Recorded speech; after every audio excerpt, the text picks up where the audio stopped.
네, 감사합니다.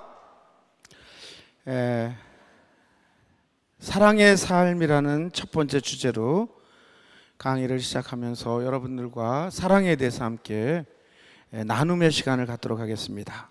먼저 성경 말씀 잠시 묵상하시고 시작하겠습니다. 요한복음 13장 34절에서 35절의 말씀 시작합니다. 성부와 성자와 성령의 이름으로 내가 너희에게 새 계명을 준다. 서로 사랑하여라. 내가 너희를 사랑한 것처럼 너희도 서로 사랑하여라. 너희가 서로 사랑하면 모든 사람이 그것을 보고 너희가 내 제자라는 것을 알게 될 것이다.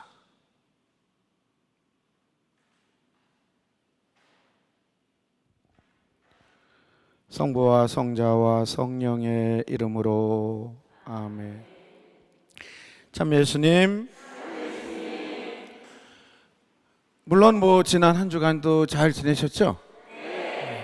살아서 만나 뵙게 돼서 감사합니다. 믿음, 희망, 또 그 전에 이제 미사에 대해서 쭉 강의를 들으셨는데, 이제 오늘 삼독성 중에서 사랑편에 대해서 같이 좀 이야기를 나눠보고자 합니다. 근데 이제 지난 시간에 희망에 대해서 이야기할 때 먼저 희망이 내가 좀 희망이 있어야 돼. 내가 내가 좌절하고 있고 내가 모든 인생에 좌포자기하고 있고 내가 절망에 빠져 있고 그런데 그 어떤 것이 희망이 될 수 있겠어요, 그죠? 사랑도 역시 마찬가지죠, 그죠? 사랑도 자기 사랑이 먼저 시작되지 남을 또 사랑할 수 있는 거지, 그죠? 자기를 사랑하지 않는 사람이 어떻게 남을 사랑할 수 있겠어요, 그죠? 그러니까 이게 지금 이기주의라고 생각하지 마시고 뭐든지 약간 나의 중심이라는 것이 아니라 좀 나를 사랑하고 내가 희망을 가져야 되겠구나, 이런 생각을 먼저 가지시는 게 좋을 것 같아요. 또 하느님께서 나란 존재를 얼마나 소중하게 창조하셨는지, 이 전 우주에서 나란 존재는 이 창조 시작서부터 아마 세상 종말이 올 때까지 단 한 명밖에 없는 귀한 존재로 창조하셨다는 거예요, 그렇죠? 그러니까 그걸 먼저 염두에 둘 때 희망도 그렇고 사랑도 우리가 같이 이어질 수 있는 것이라고 생각해요. 우리 참고문헌에 미국 하버드 대학의 심리학 교수였었는데 지금은 캐나다 토론토 대학의 심리학 교수로 계시는 조던 피터슨이라는 교수가 있어요. 이 피터슨 교수님은 경력이 좀 이렇게 여느 교수님과는 다르게 좀 특별하신 분이에요. 이분은 캐나다 알버타주 출신이신데 이 알버타가 캐나다에 있는 로키 산맥의 이 태평양 반대편, 로키 산맥 반대편에 이제 위치해 있습니다. 그래서 가장 큰 도시가 캘거리가 있고, 그다음에 그 북쪽으로는 이제 에드먼튼이라는 도시가 있는데 이 주도는 에드먼튼이에요. 근데 이 에드먼튼만 하더라도 김연아가 동계올림픽에서 금메달을 땄던 밴쿠버, 캐나다의 밴쿠버만 하더라도 말이에요, 겨울에 상당히 춥거든요. 그래서 동계올림픽이 열린 거예요. 그럼 밴쿠버보다도 더 북쪽에 있어요. 그러면 캘거리가 그렇고 에드먼튼은 더 북쪽에 있거든요. 근데 그 더 북쪽 아주 추운 시골 지방 촌사람이에요. 저 아주 좀 비슷해요. 촌사람이고, 그리고 너무너무 좀 어려운 환경 속에서 성장하신 분인데 접시 닦기도 하고 주유원으로 일하기도 하고 술집에서 바텐더로 일하기도 하셨어요. 이분이 요리사로, 또 양봉업자로, 석유 시추공으로, 또 목공서 인부로, 철도 건설 인부로도 일하고 운전수로도 일했던 이런 분인데 각고의 노력 끝에 이분이 뭐 하여간 최고 명문대학의 교수가 되셨고 지금은 캐나다의 또 최고 명문대학인 토론토 대학의 심리학 교수로 계시는데 토론토 대학 대학생들이 내 인생을 바꾼 가장 훌륭한 교수님으로 선정되기도 하셨던 그런 분이에요. 이 피터슨 교수가. 근데 쓰신 책 12가지 인생 법칙이라는 이 책에서 우리 인간이 살아가는 데 있어서 가장 중요한 희망이든 사랑이든 믿음이든 우리 인간이 살아가는 데 있어서 가장 중요한 12가지 법칙을 이렇게 소개하고 있어요.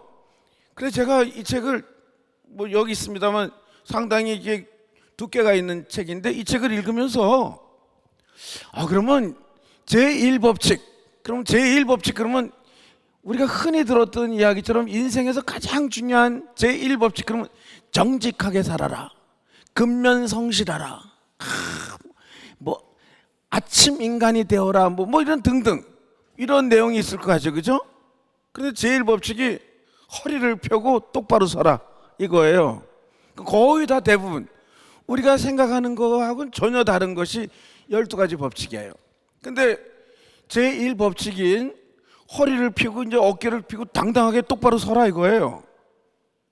똑바로 앉아봐. 이렇게 움키리지 말고 허리 펴고 이렇게 똑바로. 예. 제가 전에도 말씀드린 것처럼 학창 시절에 제가 칭찬을 받은 건 딱 2번 있었다래. 2번. 그죠?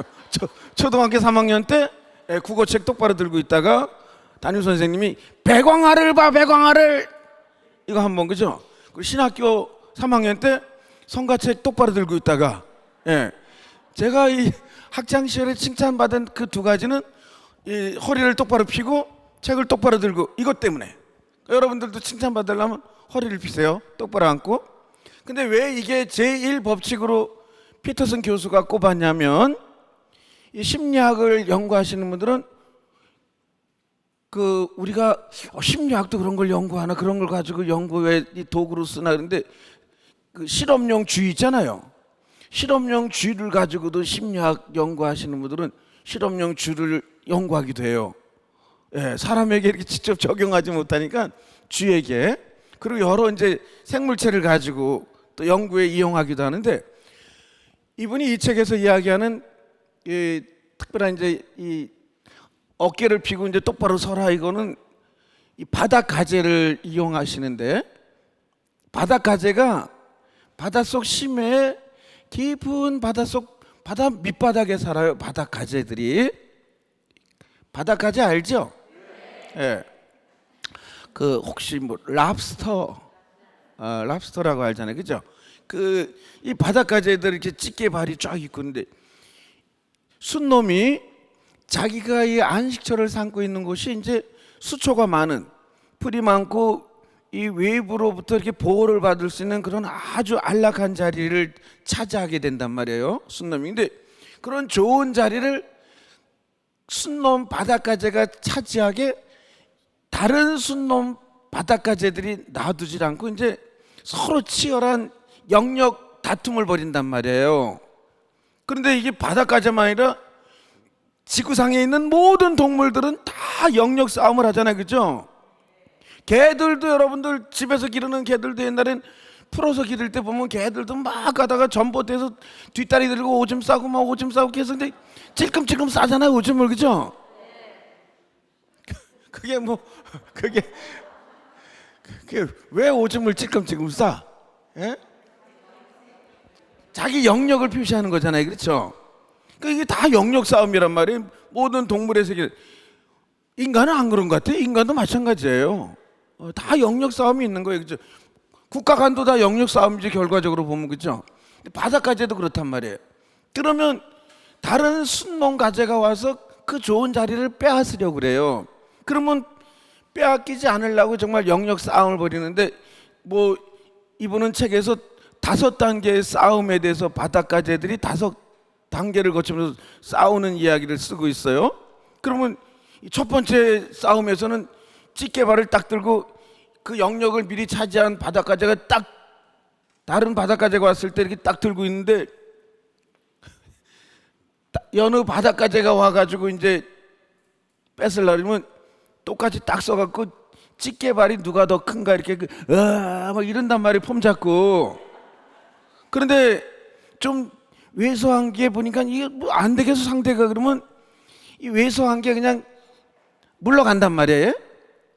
이런 경우는 아주 뭐 신사적인 싸움이지. 근데 두 번째는 뭐 작은 고추가 맵다고. 작은 게 반드시 지는 건 아니에요. 저도 이렇게 접은 역사가 없어 제가 많이 앉아. 예, 그러니까 이 작은 게 또 이게 독종인 경우들이 많이 있어. 그래서 뭐 작은 게 네가 커봐야 뭐 내가 끝까지 해보겠다 그냥 달라붙어. 그러면 이 단계에서는 뭐 좀 심한 상처를 입거나 한쪽 눈을 잃거나 뭐 이런 단계가 와. 그러다가 이제 지면 이제 물러나지. 세 번째 단계 뭐 마지막 다섯 번째는 죽는 경우도 종종 있다는 거예요. 한쪽 순놈이 죽어. 근데 이런 여러 가지 계속해서 순놈들이라도 그 자리를 영역을 빼앗으려면 빼앗기지 않으려고 계속 싸우는 거죠. 그러다 결국은 최종적으로 그 자리를 차지한 순놈이 딱 드는 거예요. 집게발을 딱 들고 내 영역이야. 이거 왜 이래? 뭐 이러는 거지, 그죠? 그러면 그 싸움을 지켜보고 있었던 암컷들이 보통 동물의 세계에는 암컷들이 많아요. 그리고 암컷들은 보면 이 동물의 세계에서는 암컷들이 좀 이렇게 찌질하게 생겼어요. 예, 수컷들이 정말 멋있게 생겼잖아요, 그죠? 새들 기분이 안 좋아요? 자매니도 기분이 안 좋구나. 여러분들 얘기하는 게 아니라 동물의 세계에서 우리는 인간이에요, 인간. 예. 그러니까 사자도 봐요. 사자도 갈기가 딱 이 순놈이 쫙. 물론 이제 들어올 땐 아주 꼬질꼬질하지만, 근데 사자도 그죠. 뭐 새들도 보면 다 수컷들이 아주 화려해. 그리고 그 화려함을 가지고 암컷을 유혹하기도 하고 그렇잖아요, 그죠? 예? 그런데 암컷들이 보통 많아. 이 동물의 세계에서는 물개들도 그렇고 뭐 사슴들도 그렇고 다 암컷들이 훨씬 많아. 예. 종족 보존을 해서 원래 그러나 봐요. 근데 이제 딱 승리해. 이겼어. 수컷 이 바닷가재가. 그러면 그 위에서 계속 그 수컷들의 싸움을 지켜보던 암컷 바닷가재들이 쫙 보다가 최종 승리자한테 축하를 보내는 거예요. 잘했어요. 정말 멋져요. 막 이런 거. 이건 책에 안 나와요. 예, 책에 안 나는데 제가 좀 여러분들이 이렇게 재미없어 하고 각색을 하는 거예요. 잘했어요. 당신은 정말 스트롱. 정말 튼튼해. 최고예요. 말이. 그리고 이제 그 암컷 바닷가재들이 영역을 차지한 그 수컷 바닷가재한테 와서 거기서 이제 알을 낳아요. 그러면 이제 수컷이 이제 정액을 뿌리면서 수정을 시키는 거지, 그죠? 이게 거의 3억 년 이상 바닷가재가 3억 년 이상 종족 보존을 위해서 택한 우성 가장 튼튼한 종족을 낳을 수 있는 이런 방법이라는 거예요. 그러면 싸움에서 진 바닷가재들은 자기보다 작은 바닷가재가 나타나더라도 한번 져본 경험이 있는 바닷가재들 수컷들은 찌질한 거예요. 계속 덤빌라 그러지도 않고 그냥 한번 져본 경험이 있어. 그것 때문에 계속해서 이렇게 왜소해지게 돼. 사람도 이와 같다라는 거예요. 사람도. 예. 그래서 패배를 경험한 사람들처럼 이 바닷가재처럼 실패를 경험한 사람들도 서열 싸움에서 진 바닷가재와 비슷한 행동을 한다고 합니다. 그 어깨가 축 처지고 고개가 숙인 채 걷는다는 거예요. 인간이 뭐에 실패를 경험한 사람들은. 그리고 의기소침해하며 마음이 약해지고 불안을 느끼기도 하고, 이게 더 심해지면 우울증 증세에 빠지기도 하고 심리적으로 더 쇠약해지면서 자꾸 자기를 비하시키고 희망이 없이 살아가면서 결국은 이 피터슨 교수가 이 책에서 제일 제가 끝까지 읽으면서 가장 많이 나오는 말이 뭐냐면 이런 사람들은 이 찌질해. 그 찌질한 사람들은 또 찌질한 사람들끼리 모여. 그 찌질한 사람들이 모여갖고 뭐 그걸 잊으려고 알코올 중독자가 되든지 술로 이길 날이고 심지어는 또 마약을 하기도 하고 이래서 착 그렇게 또 나쁜 쪽으로 자꾸 또 빠져. 그래서 오래 살 확률이 낮다. 이 책에서 얼마나 빨리 죽을 확률이 높다, 오래 살 확률이 낮다 이런 얘기들을 많이 해요. 그럼 이제 여기까지 쭉 이야기했던 피터슨 교수가 책에서 정말 우리가 어떤 희망을 가지고 사랑을 살아야 되는지 너무너무 멋진 말을 쓰고 있어요. 당신은 어쩌면 보잘것없고 변변하지 못한 삶을 살고 있을 수도 있고 그렇지 않을 수도 있다. 지금까지 찌질하게 살았다고 하여 남은 인생을 계속 그렇게 살 필요는 없다. 세상 모든 나쁜 습관을 다 가진 사람일 수도 있고 그렇지 않은 사람일 수도 있다.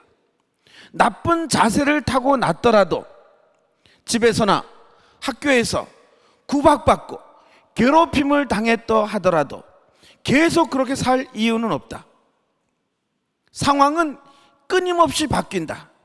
만약 당신이 싸움에서 진 바닷가재처럼 축 늘어진 자세로 다니면 사람들은 당신을 지위가 낮은 사람이라고 생각할 것이다. 인간과 각각류가 모두 가지고 있는 뇌 속 깊숙한 곳에 서열 계산기도 당신의 서열 순위를 낮게 평가할 것이다. 우리는 몸뚱이로만 이루어진 존재가 아니라 정신적 존재이기도 하다. 몸을 똑바로 하라는 말에는 정신 역시 똑바로 하라는 요구가 들어있다. 몸이 이렇게 척 처지면 정신도 이렇게 축 처져 있는 거예요. 어깨 안 펴요? 탁 피고 이렇게 자꾸 이렇게 축 처져. 저 사람 왜 저렇게 걷지? 뭐 저 사람 맨날 하는 길이 축 처져가. 그러면 사람들 생각이 그럼 막 정말 쾌활하고 말이야 쫙 똑바로 서갖고 막 그렇지 않아. 뭐 뒷 배경은 개뿔도 없는데 저처럼 뒷 배경은 아무것도 없는데 그냥 괜히 뭐 이렇게 으스대는 게 아니라 자신감이 있어 뭔가. 그러면 저 사람은 뭔가 달라. 그 사람 곁에 정말 사람들이 많이 모일 것 같아? 아니면 맨날 축 처져서 그렇게 침이나 질질 흘리는 이런 사람한테 사람들이 많이 모일까요? 1번, 2번 또 물어봐요? 당연히 당당한 사람 곁에 정말 당당한 사람들이 많이 모이겠지, 그죠? 그거예요, 그죠? 예. 어깨를 펴고 똑바로 선다는 것은 아마 저는 이 피터슨 교수가 정말 열심한 이 그리스도인인 것 같아요. 크리스찬 같아요. 글을 보면 알 수 있어요. 어깨를 펴고 똑바로 선다는 것은 방주를 지어서 노아의 방주를 지어 홍수로부터 세상 사람들을 지키고 폭정으로 고통받는 사람들을 이끌고 사막을 건너겠다는 의미다. 모세잖아. 그렇죠? 예. 안락하고 편안한 집을 떠나겠다는 뜻이고 과부와 어린아이를 무시하는 사람들에게 예언을 전하겠다는 뜻이다. 이 구약의 예언자들을 다 거론하고 있어요. 어깨를 펴고 똑바로 선다는 것은 옳은 것과 편한 것이 충돌하는 지점에서 십자가를 짊어지겠다는 뜻이다. 옳은 것을 택하겠느냐, 편한 걸 택하겠느냐, 좁은 문을 택하겠느냐, 널찍하고 편안한 문을 택하겠느냐, 어떤 것을 선택하느냐예요. 어깨를 편다는 것은 그런 뜻이라는 거예요.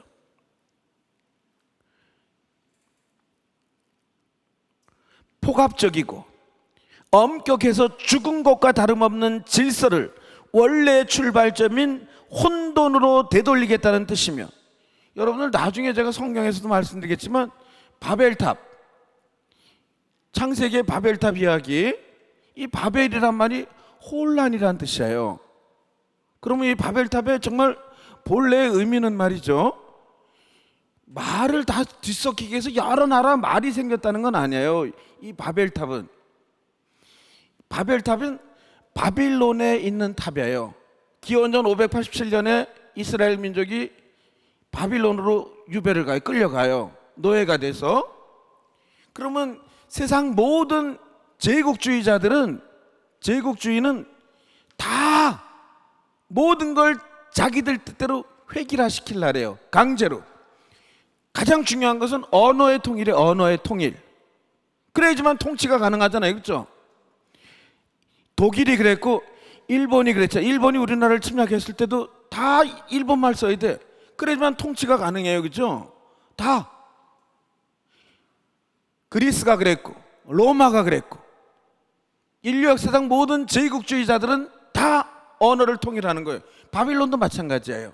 그럼 하느님께서 인간을 다 고유하게 창조하시고 사랑으로 창조하셨다면 각자 다 개성이 있는 거예요. 개성이. 그죠?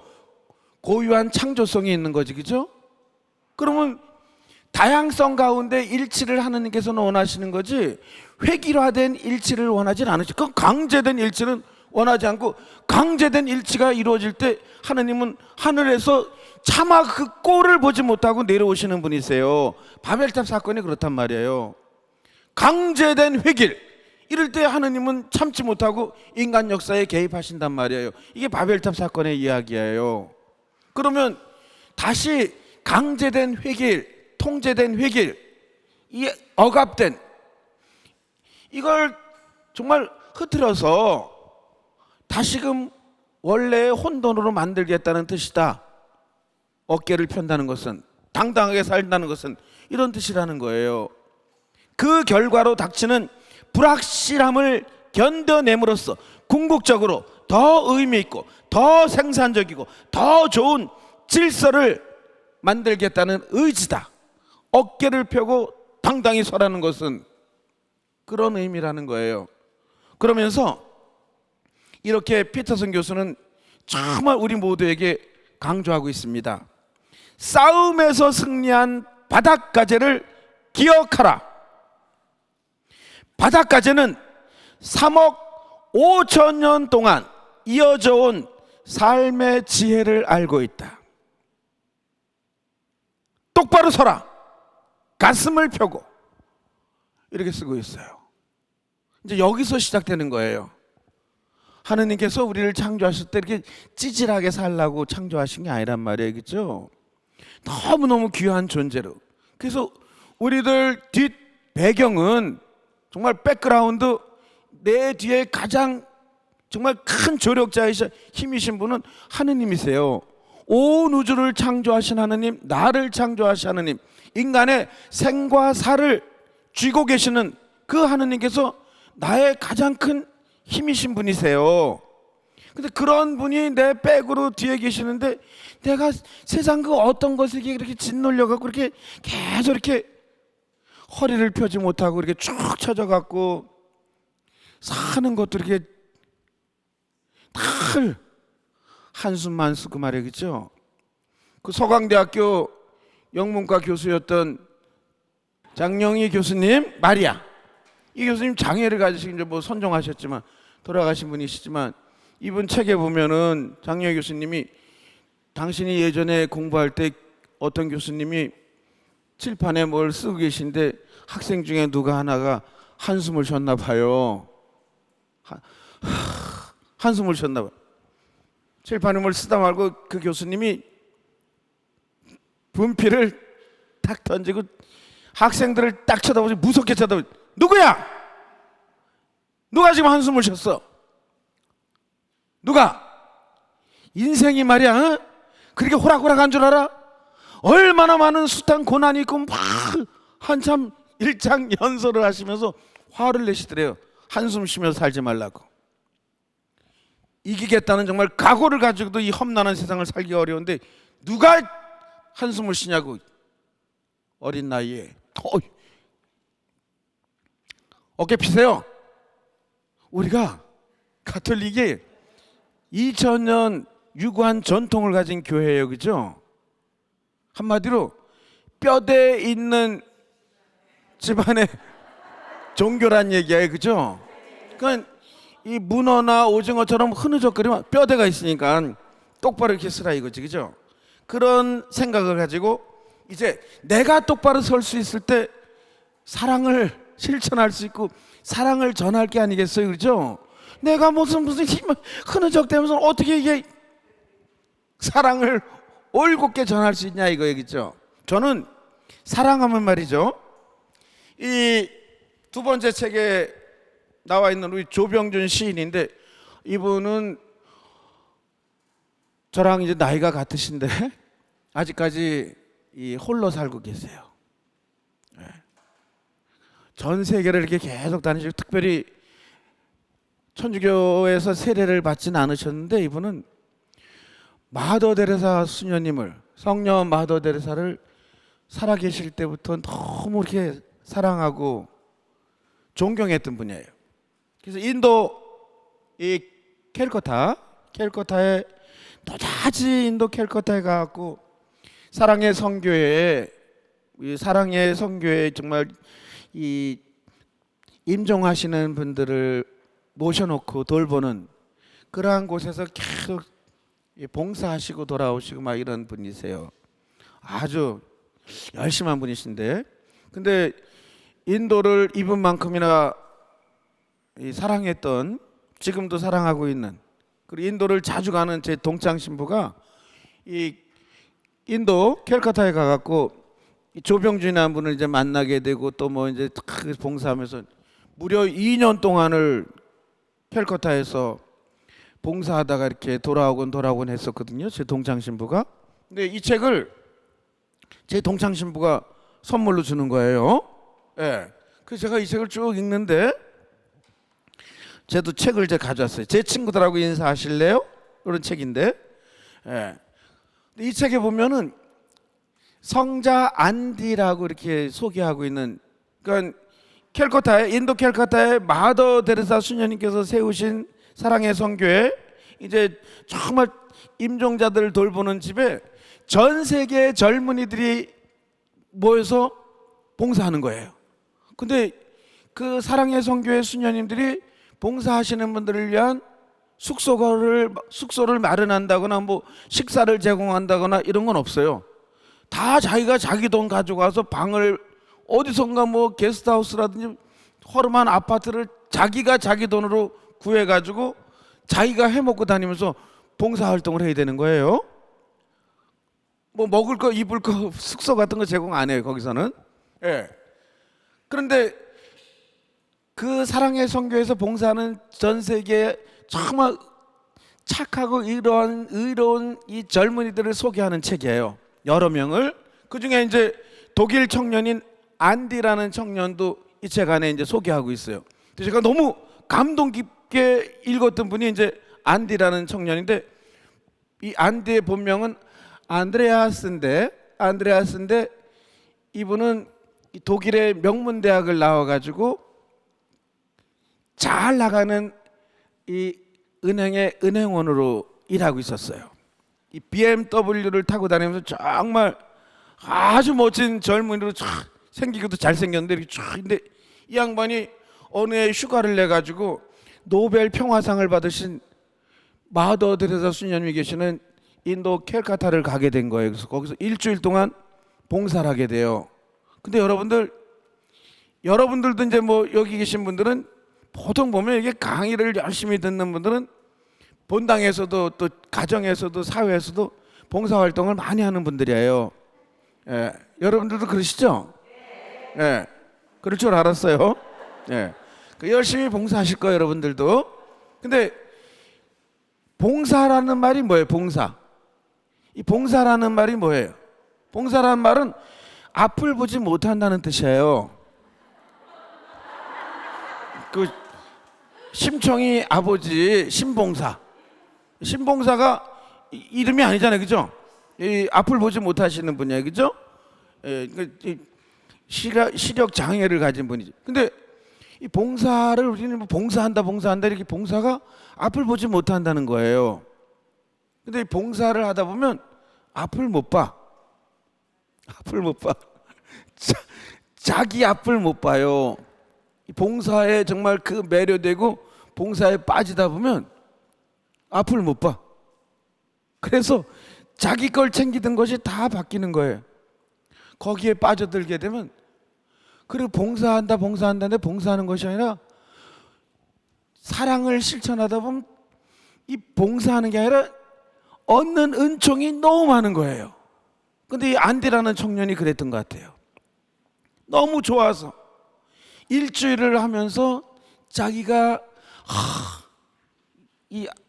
자기 앞을 못 보게 돼. 그래서 이 양반이 독일에 돌아가서 그 다음에 이제 한 달 인도에서 살 각오를 하고 들어와요. 또 두 번째, 그러다가 1년, 이제 직장을 때려치우고 3년, 그러다가 이제 이 조병준이라는 이 시인을 만나게 되는데, 이 조병준이라는 분이랑 좀 친하게 되는데, 어느 날 이 조병준 시인이 안디라는 청년이랑 같이 호흡을 맞추면서 이 캘커타 사랑의 성교에서 같이 봉사하다가 물어봐요.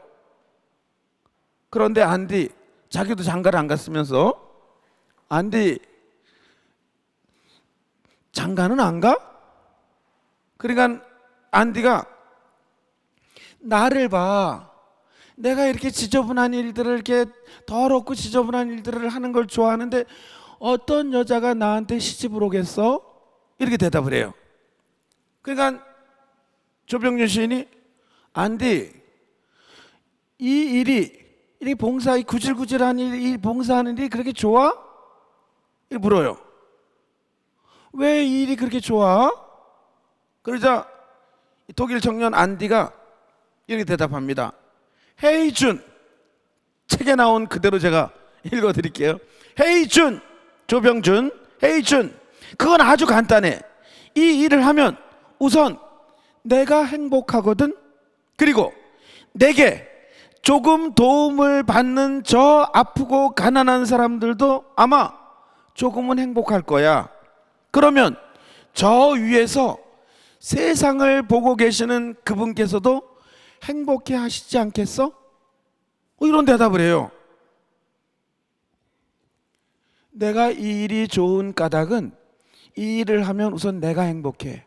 그러면 나의 도움을 받는 저 아프고 불쌍한 사람들도 조금은 행복할걸? 그럼 이 아픈 사람들, 고통받는 사람들과 내가 행복한 이 모습을 저 위에서 보고 계시는 하느님은 또 얼마나 행복하시겠어? 그래서 난 이 일이 좋아. 이렇게 대답하는 거예요. 저는 이 책을 읽으면서 이 대목에서 정말 뜨거운 거예요. 그리고 제 뇌리에 사랑은 삼위일체이다, 사랑은 트라이앵글과 같다, 이런 생각이 분뜩 들었어요. 트라이앵글 알죠? 악기, 그죠? 삼각형. 사랑은 삼위일체예요. 사랑은요, 우선 내가 기뻐야 돼요. 지금 지난 시간에 의해서 계속 내가 지금 중심이 되고 있는데, 말씀드린 것처럼 이기적인 얘기가 아니에요. 내가 기뻐야 돼. 내가 기쁠 때 다른 사람들도 나의 사랑을 보고 기쁜 거예요. 그러면 이 모습을 지켜보는 여러 사람들도 행복한 거고, 여러분들 만약에 집안의 형제들이, 형이 여동생을 너무 사랑해. 그래서 뭐 있으면 동생부터 줄라래. 그리고 여동생은 오빠가 그러니까 오빠를 잘 따라. 그러면 둘이 이렇게 화목한 걸 보는 부모님들은 기분이 나빠요? 기분이 좋아요? 너무너무 행복하잖아요, 부모님들이, 그죠? 자녀들이 이렇게 화목한 걸 보면, 그죠? 똑같은 이치죠, 그죠? 이게 여러분들, 우리 자매님들이 많으시니까 자매님들이 집에서 이제 요리를 하실 때 가령 저녁을 준비하신단 말이에요. 이제 오늘 강의 끝난 다음에 집에 가서 저녁 준비하는데, 저녁을 준비하면서 막 오이를 썰거나 양파를 썰거나 파를 다듬으면서, 내가 평생 지짓이나 하고 내가 정말 내 인생은 도대체 뭐야? 다른 동창들은 가정부가 있고 뭐 와서 뭐 일도 남편은 퇴근해서 와갖고 팔을 같이 다듬고 빨래를 널어준다든지 뭐 이런데 나는 맨날 정말 내 인생은 정말 허무하게 짜겼고 이렇게 궁시렁궁시렁 억지로 해갖고 요리를 해봐. 맛이 없는 게 아니야. 맛은 있을지 몰라도 거기에 독이 들어가. 독이 뭐 궁시렁궁시렁 뭐 내가 뭐 내 인생이 정말 이걸 내가 이런 팔자를 뭐 팔자 운운하고 막 불평불만을 쏟아는데 쏟아 넣으면서 요리를 만드니까 그 요리에 독이 들어가는 거예요. 독이. 그래서 식구들이 그걸 먹으면 시름시름 알아.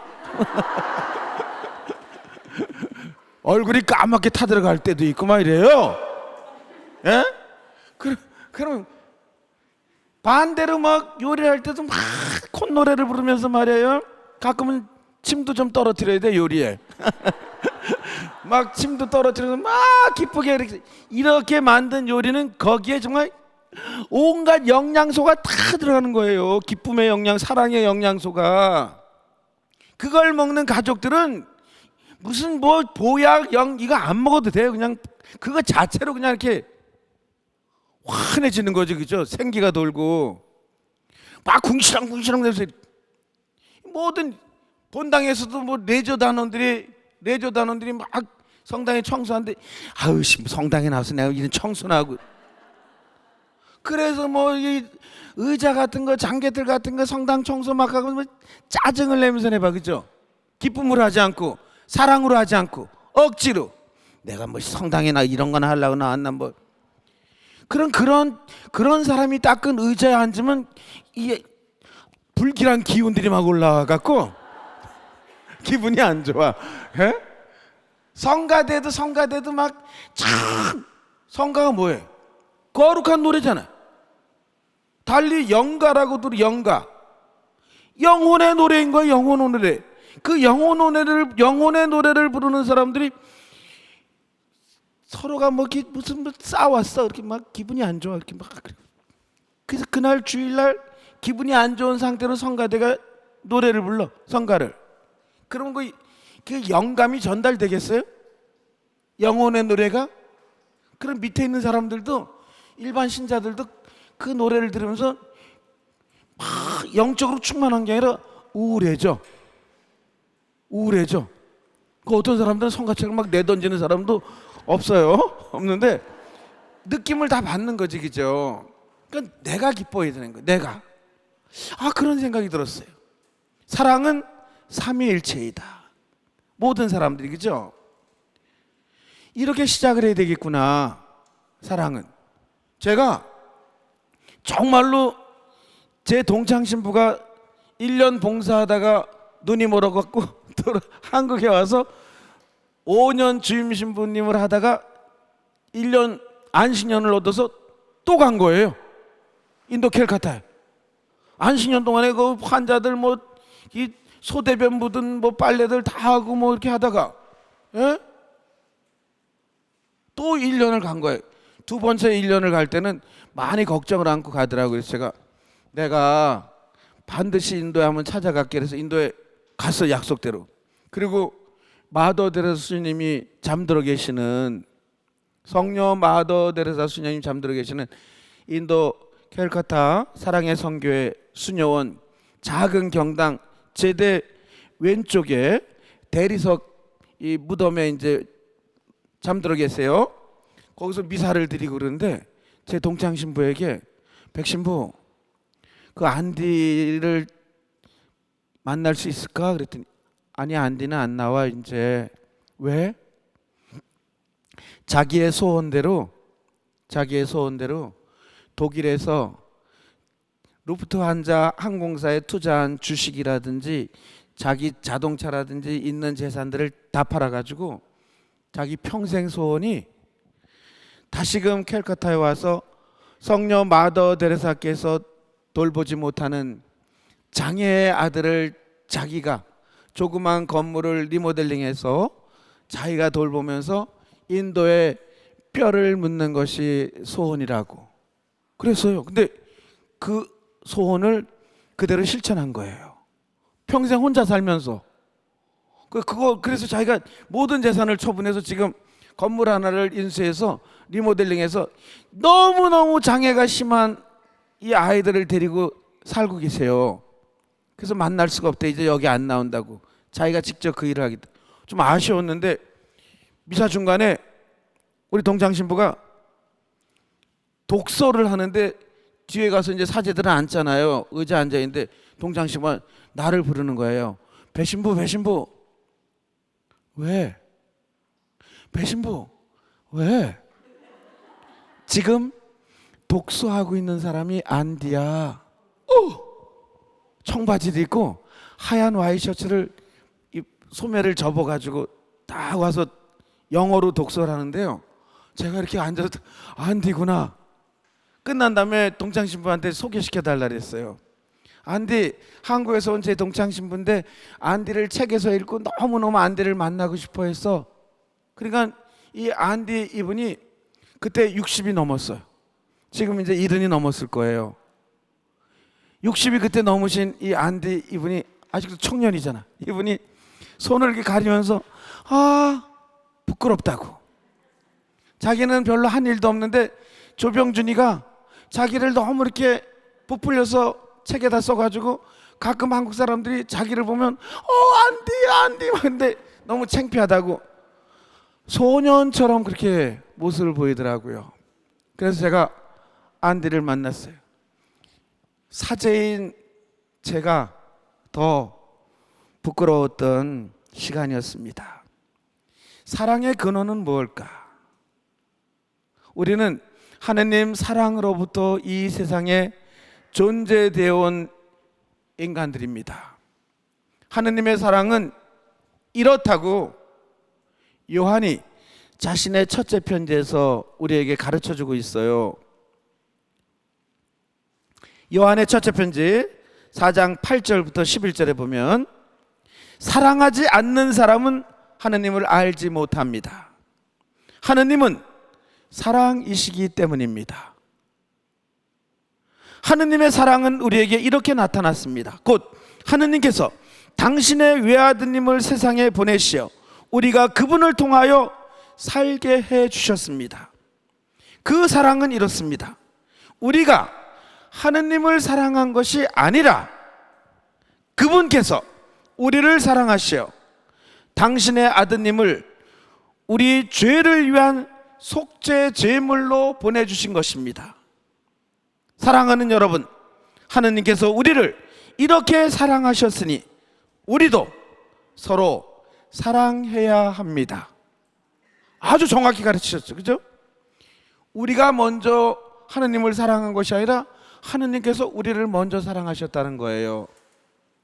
그리고 얼마나 우리를 사랑하셨는지 그 사랑이 너무너무 크셔서 우리 인간의 속죄 제물을 위해서 당신의 독생자 외아들 예수 그리스도를 이 세상에 보내주신 그 극진한 사랑을 우리에게 보내주셨다는 거죠. 예, 저는 이 하느님께서 인간을 사랑하신 그 지극한 사랑을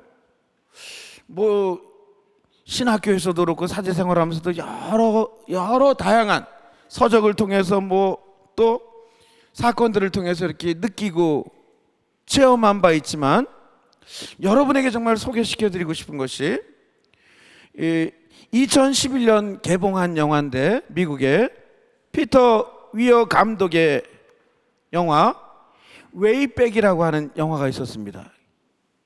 번역하면 돌아가는 길, 의역하면 집으로 돌아가는 길, 이렇게 번역하면 옳을 거예요. 근데 이 웨이백이라고 하는 영화, 이 영화를 보면서 이 영화가 1941년 폴란드가 성 요한 바오로 2세 교황님의 조국인 이 폴란드가 소련 체제에 이제 지배를 당하게 되잖아요. 그죠? 그때 비밀 경찰에 의해서 야누스라고 하는 주인공이 자기 아내가 소련 비밀 경찰에게 그냥 엄청난 고문을 당해요. 피투성이가 되어가지고 막 고문을 당한 아내가 남편을 고발하는 거예요. 어쩔 수 없이 너무 무서워서. 그래서 이 야누스라는 사람이 실화를 배경으로 만든 영화인데, 시베리아 얼음 땅으로 강제 수용소에 끌려가게 돼요. 거기서 이 야누스가 감옥에 있는 다른 동료들과, 뜻이 맞는 동료들과 함께 탈출하게 되는데, 장장 단 한 번도 그 시베리아 수용소에서 탈출에 성공한 사람이 단 한 명도 없었대요. 근데 이 야누스라는 사람이 보이스카우트 출신인지는 몰라도, 제가 영화에 보면 이 양반이 나무를 하나 자르면 그 나무에 자른 액이라든지 모르게 보면서 동서남북을 정확히 구분하는 거예요. 그리고 이 소련의 영토로부터 계속 벗어나야 되겠다는 생각을 해요. 그래서 드디어 그 추격해오는, 개들을 끌고 추격해오는 그 소련 경찰들을 다 피해갖고 소련을 탈출해. 근데 탈출한 곳이 몽골이야. 소련과 국경에 있는. 근데 몽골도 공산주의 국가였었어요. 여기서 있다 붙잡혀서 다시 끌려가겠다 그래서 몽골에서 다시 중국. 근데 중국도 공산주의 국가야. 중국에서 다시 티베트, 그리고 히말라야 산을 넘게 돼요. 이게 장장 6,500km를 탈출합니다. 근데 히말라야 산 어느 동굴에서 기어코 살아남은 야누스와 동료들이 히말라야를 넘느냐 못 넘느냐, 넘다가 다 죽어.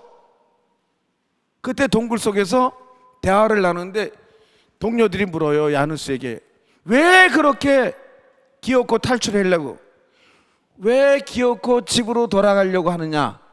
그때 야누스가 그래요. 나는 반드시 살아서 내 집으로 돌아가야 돼. 돌아가서 아내를 만나야 된다는 거예요. 아내가 고문에 못 이겨서 남편인 자기를 고발했어. 그래서 이 지경까지 만들었는데, 내가 만약에 돌아가지 않으면 아내는 남편을 배신했다라는 이 죄책감을 안고 죽을 거라는 거예요. 너무너무 비참하게 죄의식에 짓눌려서 아내가 죽을 거야.